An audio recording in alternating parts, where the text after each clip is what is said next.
Depuis le début du XXe siècle, la Palestine est un territoire confronté à des visions de l'histoire qui s'opposent. En devenant un symbole, le kéfier des Fédayines s'est imposé comme un emblème international de la cause palestinienne. Mais jusqu'à quand? Aujourd'hui, Patrick Boucheron invite l'historien Jean-Pierre Filiu à faire l'histoire de la cause palestinienne. Bonjour. Se rallier à une cause, c'est faire sien un combat dans lequel on n'est pas directement impliqué, mais où l'on reconnaît des valeurs d'universalité. Ceux qui, partout dans le monde, adoptent la cause palestinienne croient y reconnaître la lutte universelle d'un peuple contre l'injustice de la dépossession. On peut, et on doit, raconter l'histoire dramatique du conflit israélo-palestinien dans son contexte régional et international, en tentant de faire la part égale entre les passions affrontées. Mais on peut, et on doit également, montrer comment cette histoire si singulière se hisse au niveau tragique d'une question mondiale. Un objet incarne ce double mouvement qui est justement son signe de ralliement, le kéfier, la coiffe traditionnelle des paysans arabes, qui devient l'emblème d'une lutte globale. Jean-Pierre Filiu, spécialiste éminent de ce qu'il appelle dans son blog « Un si proche Orient », nous en raconte l'histoire. Elle commence en 1936, lors de la grande révolte arabe, quand les Fédayines se coiffent du kéfier. Nous sommes au printemps 1936. Depuis le 21 avril, une grève générale mobilise la population arabe de la Palestine, territoire alors placé sous mandat britannique de la Société des Nations. The main case of the Arabs is against the British government policy in Palestine. Cet homme coiffé d'un tarbouche ottoman s'adresse en anglais aux autorités britanniques qui contrôlent la Palestine depuis 2 décennies. Sa déclaration est simple, directe. En favorisant l'immigration juive, les Britanniques dépossèdent les populations arabes de leurs terres. D'une grève générale, ce mouvement contestataire va se transformer en une insurrection anticoloniale. Mais revenons un instant en arrière. Le mouvement sioniste remporte une victoire historique en 1917 lorsque le Royaume-Uni, dans la déclaration Balfour, s'engage à un foyer national pour le peuple juif en Palestine. La population de ce territoire ottoman est pourtant alors à 90% arabe, d'où le rejet par les nationalistes palestiniens du mandat britannique et de sa politique favorable à l'immigration juive. L'arrivée au pouvoir d'Hitler, en 1933, accélère l'immigration juive vers la Palestine, où à la veille de la grève générale de 1936, la population arabe ne représente plus que les 2/3. Dans les campagnes, la révolte gronde. Les paysans, insurgés, rejoignent les villes coiffées d'un kéfier, le foulard traditionnel. La Tawra, littéralement la révolution en arabe, embrase la Palestine mandataire. Peu à peu, les élites palestiniennes se débarrassent de leurs chapeaux occidentaux ou du tarbouche ottoman pour revêtir ce nouveau symbole, le kéfier. Après une âpre lutte, la révolte est écrasée dans le sang en 1939. Mais le symbole reste. Et en 1948, le conflit prend un nouveau tournant avec la proclamation de l'État d'Israël, combattu par ses voisins arabes, et l'exode de centaines de milliers de Palestiniens. Nous venons de voir comment, en l'espace de 30 ans, la Palestine a littéralement disparu pour ses habitants arabes. Au sortir de la Deuxième Guerre mondiale, tandis que le monde découvre l'horreur absolue de la Shoah, les dirigeants palestiniens sont divisés par leurs querelles de factions et incapables d'opposer aux revendications sionistes autre chose qu'un refus catégorique, de moins en moins compréhensible en dehors du Moyen-Orient. La proclamation de l'État d'Israël en 1948 achève de les occulter au profit d'un conflit entre le tout jeune État juif, qui absorbe 77% de la Palestine mandataire, et ses voisins arabes, dont la Jordanie, qui annexe 22% de l'ancienne Palestine, soit la Cisjordanie et Jérusalem-Est. L'Égypte exerce son administration militaire sur les 1% restants du territoire palestinien, où se réfugie un quart de la population arabe. C'est le début de la bande de Gaza. Le peuple palestinien, privé de ses droits nationaux, est réduit à n'être qu'un peuple de réfugiés, pour lesquels l'ONU crée une agence spécifique. Et c'est ainsi que certaines terres deviennent elles aussi des emblèmes. L'oasis luxuriante de Gaza a vu au cours des siècles passer les armées des pharaons et d'Alexandre le Grand, de Napoléon Bonaparte et des Britanniques à la conquête de la Palestine. Mais la guerre israélo-arabe de 1948 transforme cette oasis en bande de Gaza, une bande de terre de 360 km². 200 000 Palestiniens, chassés et contraints à l'exil, y trouvent refuge. Cette bande de Gaza devient peu à peu le cœur du nationalisme palestinien. Le kéfier des paysans de 1936 passe autour du cou ou sur la tête de guerriers prêts à mourir pour la cause palestinienne, les Fedaïn. Entre lutte armée, infiltration, attentats, les Fedaïn sont lourdement réprimés par l'État d'Israël, notamment pendant la première occupation de Gaza en 1956. Poussés à l'exil à leur tour, certains d'entre eux créent au Koweït le mouvement de libération de la Palestine, le Fatah. Ainsi, la lutte devient de plus en plus politique et s'internationalise. Les Fedaïn, avec leurs kéfiers, sont visibles et donc identifiables par tous. Mais un homme va venir mêler le symbole, l'incarnation et la lutte. Yasser Arafat. À la tête du Fatah, puis de l'Organisation de libération de la Palestine, après la guerre des 6 jours en 1967, l'homme au kéfier transforme peu à peu la lutte en une cause. Et ce changement d'envergure va être décisif. Il faut le temps d'une génération pour que les Palestiniens, niés par l'État d'Israël et marginalisés par les États arabes, reprennent en main leur propre cause.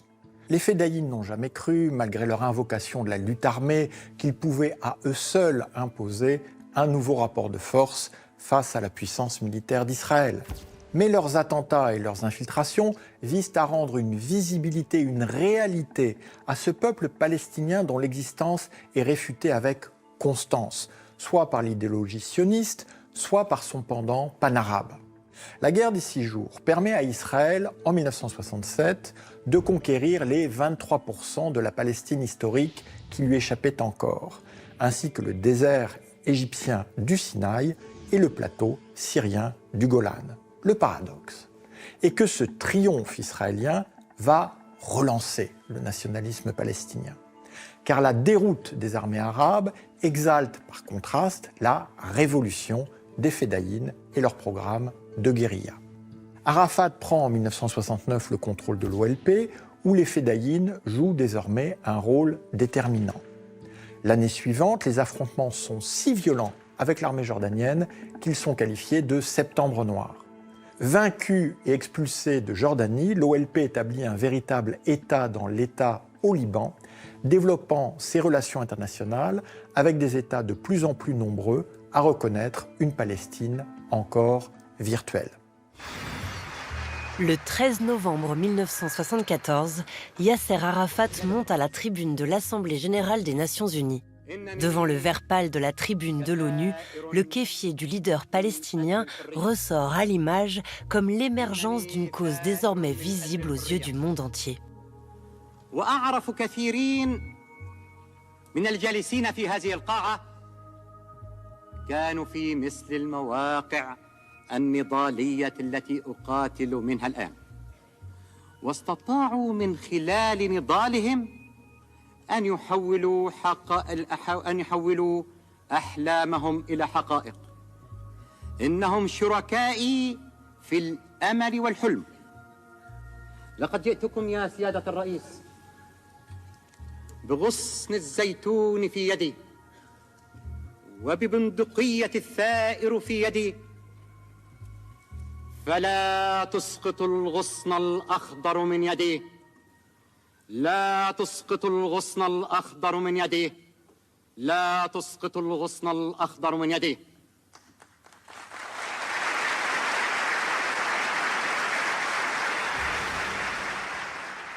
Le tonnerre d'applaudissements qui salue le discours d'Arafat illustre combien la cause palestinienne est devenue populaire auprès des États nouvellement décolonisés. Mais l'OLP va largement dilapider ce formidable capital diplomatique en s'enlisant dans des conflits de plus en plus sanglants au Liban. D'abord contre des milices locales, puis contre l'armée syrienne qui envahit le pays en 1976, enfin contre l'armée israélienne qui assiège Arafat dans Beyrouth en 1982. L'OLP et son chef ne sont sauvés que par la France de François Mitterrand qui assure leur évacuation vers la Tunisie. Les fédayines sont dispersés dans l'ensemble du monde arabe.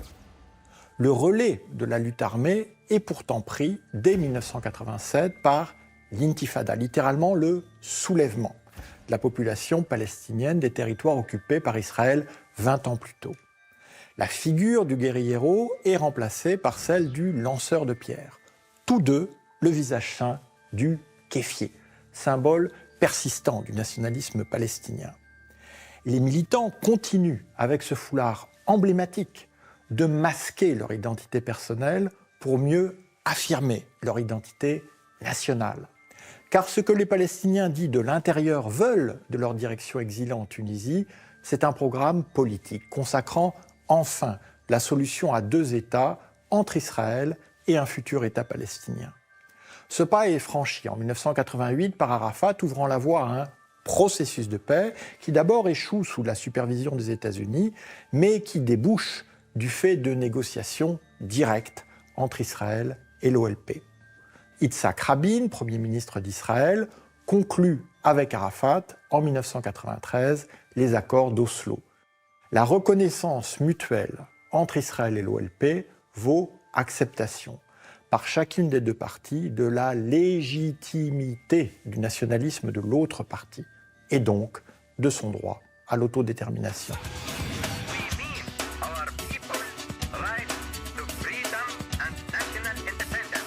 Dans ce morceau du groupe français Zebda, on peut entendre la voix de Yasser Arafat reconnaissant en 1988 l'État d'Israël. Sur la pochette du disque, le kéfier est bien visible. D'autres emblèmes de résistance ont connu un tel processus. Ils se déplacent tout en s'éloignant, ils sont recyclés tout en s'estompant. Pas à pas, le kéfier des fédayines est devenu un symbole que l'on revêt par solidarité pour s'opposer à toutes les oppressions. Mais au-delà de cette adhésion symbolique, comment penser la cause palestinienne aujourd'hui ? Cette cause d'un peuple dépossédé de sa terre qu'est la cause palestinienne, elle semble, en 1992, bien proche d'être consacrée, avec la perspective d'une Palestine établie aux côtés d'Israël.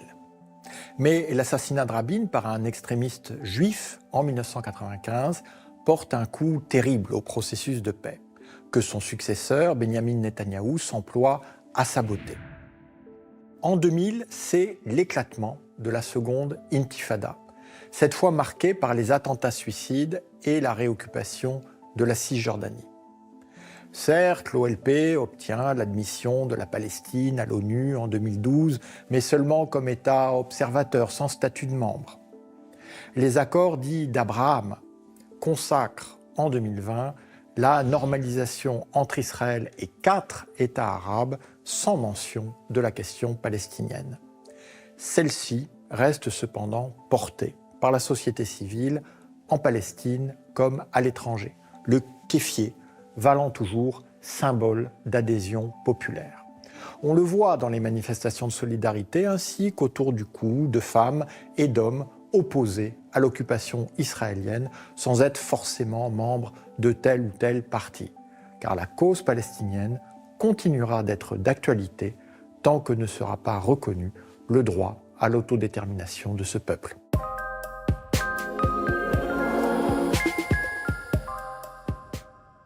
Faut-il évoquer pour conclure l'appropriation cynique du kéfier par la haute couture, sa production de masse par l'industrie chinoise ou son usage désinvolte aux magasins des accessoires du militantisme? Mais cela reviendrait à ramener définitivement la cause palestinienne au rang des causes perdues. Or, l'histoire, même quand elle est si mal partie, n'est jamais écrite d'avance. Mieux vaut peut-être rappeler la plasticité des signes d'appartenance dans le monde arabe, et notamment lorsqu'ils affectent la forme du couvre-chef.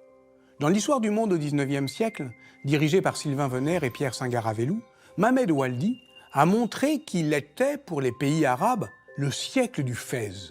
Rouge ou noir, Ce cône tronqué en feutre qu'on appelle Chechia, tarbouche ou fez, y symbolise la volonté de réforme et de modernisation, dans l'Empire ottoman d'abord, puis en contexte colonial.